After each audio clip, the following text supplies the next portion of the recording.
prosesnya dari awal. Saya sampai ke hutan, Mas. Karena kita kan carinya limbah. Jadi kalau perhutanian nebang, itu yang panjang, itu mereka masuk ke pabrik, produksi buat pintu, buat apa yang panjang-panjang bagus.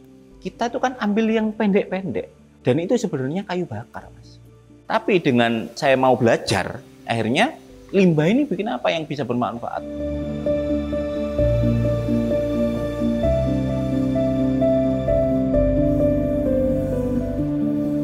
Kalau yang perputaran uang untuk lokal, ini sebulan ya 200, 300. Tapi kalau sudah ekspor kan bisa kita kalau 500, 1 M, sekali kalau 1,5.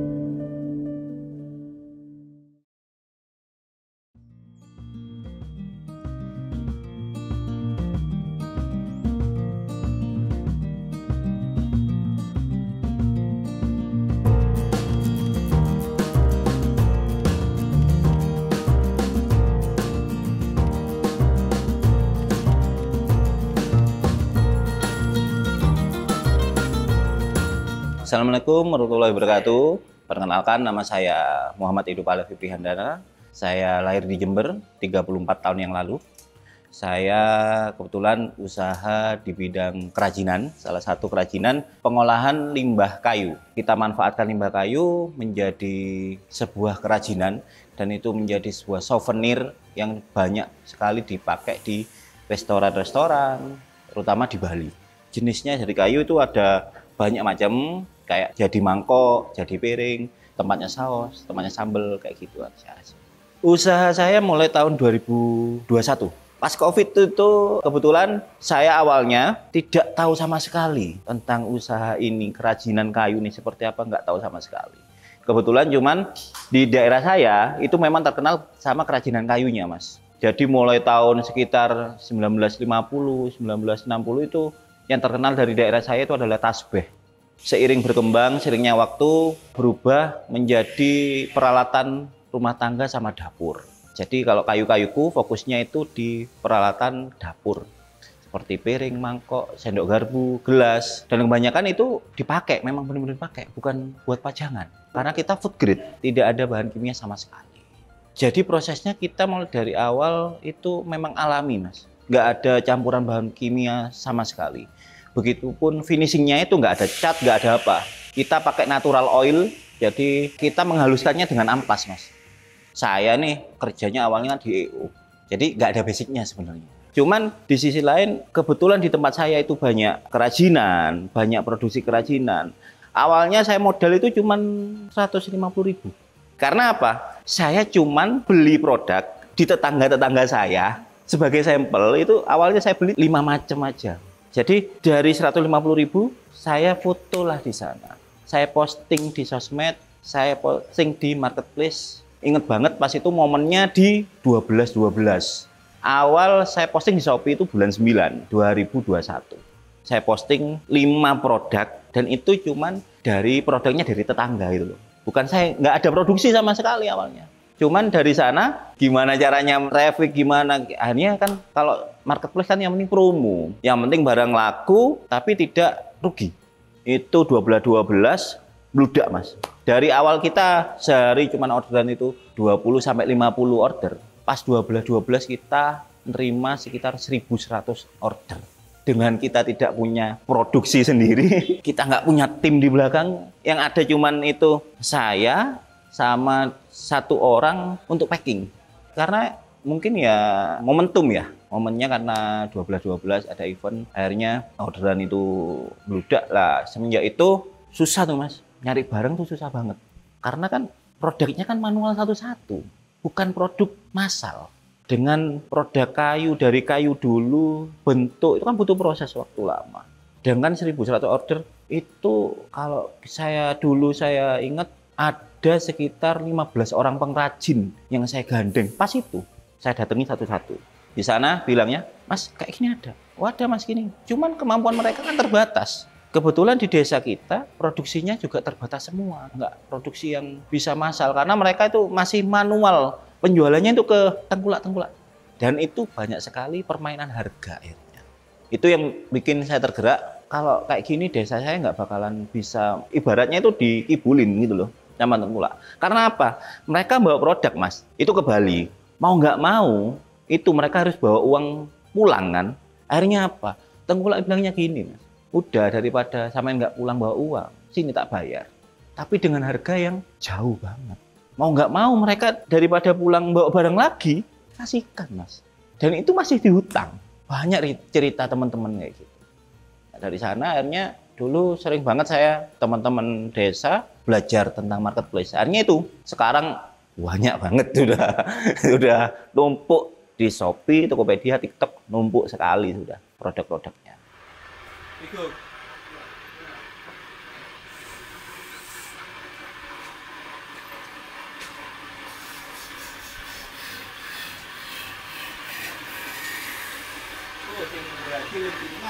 Karena saya nggak ada basicnya, kayu itu nggak ada sama sekali.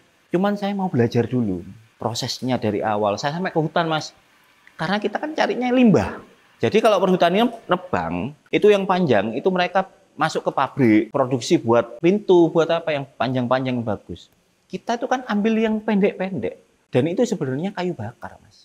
Tapi dengan saya mau belajar, akhirnya limbah ini bikin apa yang bisa bermanfaat. Bayangkan dulu waktu 2021 itu 1 truk limbah. Itu cuman harganya sekitar 1.800.000. Dan itu memang kalau di sini kan ada buger tuh. Dibuat bakar gamping. Jadi kalau sekarang yang kecil-kecil masuk ke sana, yang agak besar kita tahan nih. Kita ambil dibuat produk tadi. Dari sana saya belajar juga prosesnya seperti apa sih kayu. Jadi saya kerjakan sendiri dulu. Memang mulai dulu saya kalau usaha itu pengennya belajar dulu dari bawah. Kalau sudah tahu, sudah menguasai, kita kan enak. Suatu saat usaha kita sudah settle, kita kan bisa cari usaha lainnya lagi. Dan kita tidak mungkin tertipu sama karyawan. Karena sudah tahu proses dari awal. Ini bahannya berapa, harganya berapa, proses seperti ini berapa lama, proses seperti ini harus kayak gini, seperti itu kayak gitu. Kalau limbah itu yang mulai dari besar sampai kecil mas. Contoh sekarang, kita bikin sendok, cuman butuh 18 cm. Tebelnya cuma 2 cm. Lebarnya 5 cm. Kalau kita lihat di furnitur, kayak bikin lemari, kayak bikin kursi, meja, itu kita limbah-limbahnya itu masih bisa pakai, sampai yang terkecil. Yang terutama ya di perlengkapan dapur sih. Kayak piring, mangkok, gelas, telenan, ya semua alat-alat dapur, hampir semua. Kalau macam kita, dari varian kita itu ada sekitar 45 mas. Cuman dari 45 itu kan banyak varian ukuran. Kayak mangkok nih. Ada yang tebal 3 cm, ada yang tingginya 4 cm, ada yang 10 cm, tergantung permintaan. Jadi kita bisa custom di sana. Dari awal kita custom, orang kadang-kadang kalau yang bayar ke saya dari luar negeri, itu pasti ke sini, itu minta custom mas, bikin kayak gini, itu kita bisa bikin semua. Yang penting apa yang kita bisa lihat, kita bisa kerjakan, pasti jadi.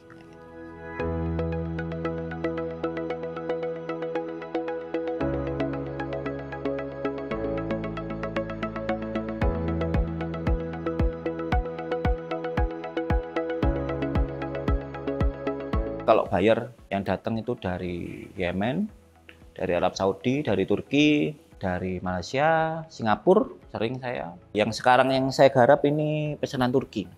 Kalau ada yang repeat itu yang Turki, itu tiap 6 bulan sekali. Cuman sayangnya balik lagi, kalau luar negeri kita ekspor, pasti mereka rebranding. Jadi brand saya ya tenggelam karena rebranding mereka. Iya mau nggak mau. Contohnya kayak tasbih. Masnya kalau umroh mau haji di sana beli tasbih itu dari Indonesia banyak. Apalagi dari tempat saya banyak sekali. Yang katanya kaukah itu kita impor buahnya, bahan bakunya kan buah itu buah kaukah. Produksinya banyak mas. Dicek sudah keliling desa saya. Dan mereka rebranding lagi nih made in China, Mesir. Itu barunya dari kita. Dan harganya bisa hampir 10 kali lipat. Makanya kalau ada saudara haji atau apa, bawa tasbih itu. Tonggoku kakek mas kok ini. Kalau perputaran uang menurut saya ya wis standar sih mas. Cuman kalau yang pas ada ekspor, kalau yang perputaran uang untuk lokal, ini sebulan ya 200, 300. Tapi kalau sudah ekspor kan bisa kita kalau 500, 1 M, sekali 1,5, tergantung jumlahnya. Cuman balik lagi, ada beberapa tipe buyer itu yang paling ribet itu dari Timur Tengah, Mas. Itu mereka pasti bandingin harga dulu. Kemarin buyer terakhir saya itu dari Yemen, datang ke sini. Sudah bawa contoh, sudah bilang, ini nanti gini. Mereka itu menawarkan yang uangnya dulu, nilainya dulu pasti. Kemarin kontrak itu mau hampir jadi itu 12 M, 8 kontainer. Tapi tetap kita ditekan, harganya ikut mereka. Jadi mereka tuh keliling dulu ke Thailand, ke Vietnam, cari produksi yang kayak gini juga. Nanti ke sana, pindah ke sana bilang di sini paling murah. Pindah ke sini di sana paling murah. Dari sini cuman ngambil apa? Sampel. Mereka bawa lagi nih keliling. Ya kayak gitu sih. Kalau Timur Tengah lo ya. Mas itu gimana dengan bayar modal? Kalau saya dipaksa, ini sudah langsung dibayar ini semua. Enggak. Karena pasti memberatkan saya sendiri nanti. Enggak mau nih tergiur 10 M. 12 M. Ini 50% di depan. Oh iya. Ini. Iya, oke. Terus cuman gini, Mas. Ini prosesnya seperti ini. Ini harus jadi berapa minggu, berapa bulan. Kita cuma bilang satu. Kita ini bukan mesin. Kita produksi satu-satu.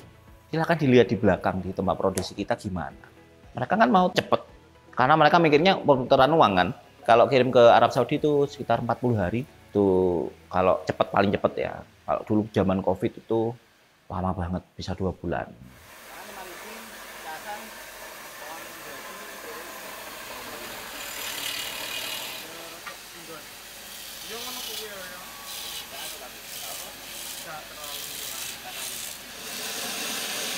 Produk kayu itu kan yang paling anti itu kan air sebenarnya. Kalau kayu kena air pasti jamur. Tapi kalau habis dipakai, dicuci, ditaruh di tempat yang kering, yang nggak lembab, aman, Mas.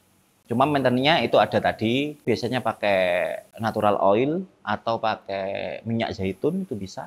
Jadi dioles saja. Banyak kan karena orang kalau beli piring-piring kayu, habis pakai taruh di tempat cuci, didiemin, ya sudah. Air kan meresap, kan ada pori-porinya. Cuman dari kita tuh sudah menutup pori-pori itu sebenarnya. Cuman kan namanya food grade lagi, nutupnya ya kita amplas. Kayu itu biar mengkilap, Mas ya. Itu amplasnya itu sampai ke amplas 320, 500, 1000. Finishing paling baik itu amplas 1000 terakhir. Cuman lebih lama. Itu pakai air. Jadi kayak gosok batu ya, Mas. Mengkilap jadinya, Mas. Beneran mengkilap. Cuma nggak ada bahan kimia sama sekali. Kalau kita ada 2 jenis kayu, itu yang menurut saya padat dan jarang berjamur. Itu 1 mahoni, 2 jati. 2 macam kayu ini kan kayu produksi. Maksudnya tebang tanam kan gitu. 2 kayu itu. Nah dari sana lihat, oh ini ada limbahnya. Kan harga limbah kan lebih murah, Mas. Ya, tadi saya cerita itu sudah. Tapi kalau kayu-kayu yang aneh-aneh itu kan, ya nggak mungkin juga. Ada kayu itu macam-macam. Ada yang mahal juga ada. Tergantung jenis kayunya. Alhamdulillah hampir 90% customer saya itu repeat order. Kalau yang besar-besar. Jadi tiap tahun momentum nih, mau lebaran, pasti orangnya ini, perusahaan ini. Nanti mau Natal, ini, sudah tahu semua. Yang penting satu, kualitas, ketepatan, waktu, sama garansi. Kita dibalik lagi, Mas, karena ini food grade, kadang-kadang ada jamur nih. Itu jamur pasti mereka kembalikan, kita ganti lagi gitu loh. Ada pengiriman, karena barangnya kan ya semi-semi pecah belah kan. Kalau kena banting ya tetap pecah itu. Ya kita kasih garansi. Terus harga yang penting. Cuman mereka sih kalau sudah tahu kualitas sih nggak mikir harga sih. Mereka nggak pernah nawar kalau yang tahu kualitas loh ya. Yang sudah pernah order ke saya, order lagi, mereka nggak pernah tanya.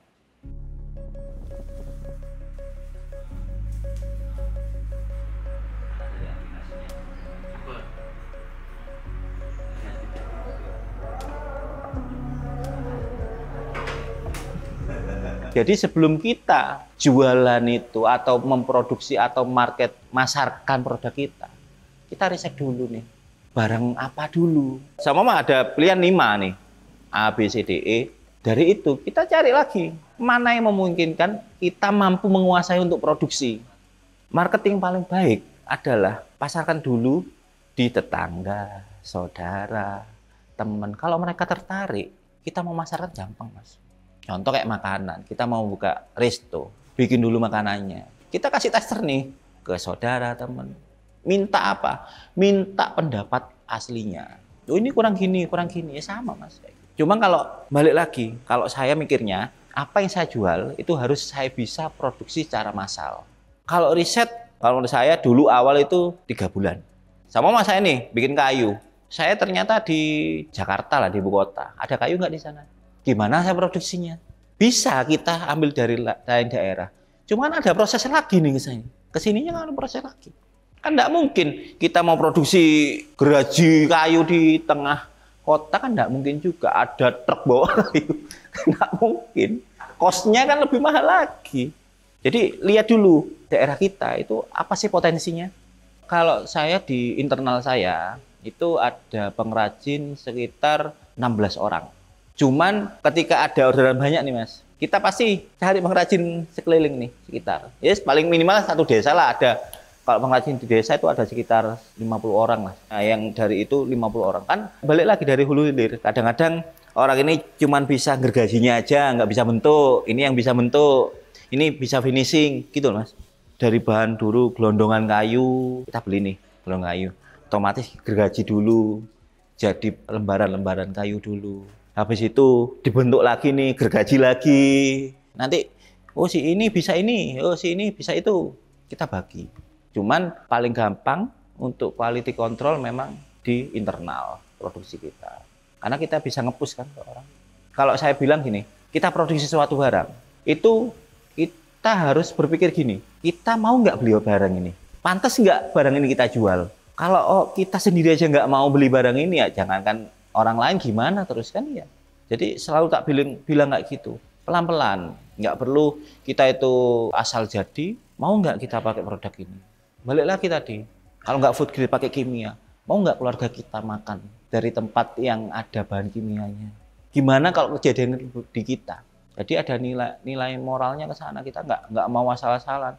Yang lainnya, ini bisa mengilap mas gini. Saya tanya sekarang, lapisan apa selain kimia yang bisa mengkilap? Ada cat yang food grade. Cat ini sudah kimia mas, kok mau food grade gimana? Makanya banyak yang di online itu komennya, mas ini kok nggak bisa mengkilap kayak toko sebelah ya? Mas ini kok nggak bisa halus kayak toko sebelah ya? Kita kalau mengedukasi pelanggan, kakaknya ini mau yang gimana? Ini buat pajangan atau buat makan? Apalagi kan banyak itu sekarang yang piring yang modelnya hewan-hewan, apa itu buat anak kecil ya, bayi, balita lah istilahnya. Kalau kita kasih bahan kimia di sana, beban moral kita loh mas. Kita kan nggak cuman setahun 2 tahun kan enggak. Kita kan jangka panjangnya yang kita pakai.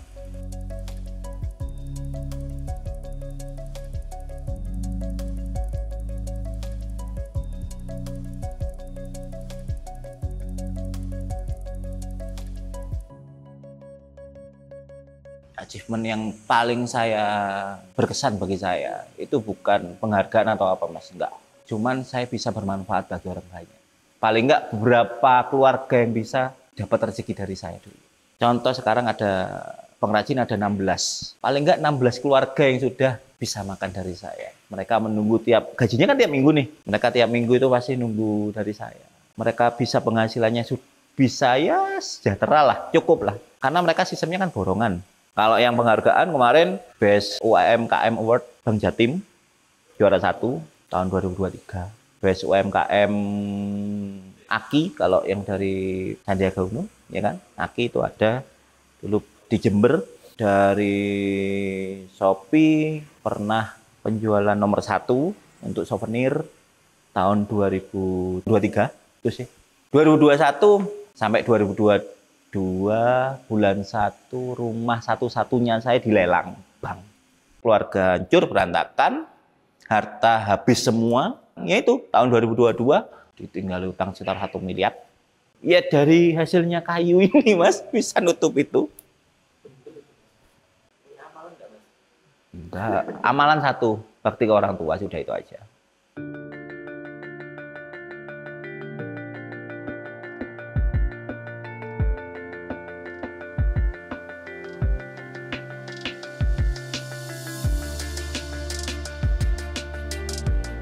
Jadi sebagai pengusaha, sebagai UMKM kecil nih, intinya kita harus percaya diri sama diri sendiri. Kita boleh brutal, kita boleh nekat, Kalau orang Jawa bilang nekat ya, nekat. Cuman harus terukur dan terarah. Jadi kalau kebanyakan orang nekat, oh asal aku bikin ini, oh aku bisa bikin ini. Tapi nggak ada ukurannya, nggak ada arahnya. Jangan dilakuin. Dan bisnis yang paling baik adalah bisnis yang dilakuin dong. Bisnis yang dikerjakan. Ayo kita mimpi, tapi jangan lupa bangun untuk mewujudkan mimpi-mimpi. Saya Muhammad Idham Alefiprihandana dari Desa Tutul, Kecamatan Balung, Kabupaten Jember, Jawa Timur. Dari Kayu-Kayuku, terima kasih. Wassalamualaikum warahmatullahi wabarakatuh.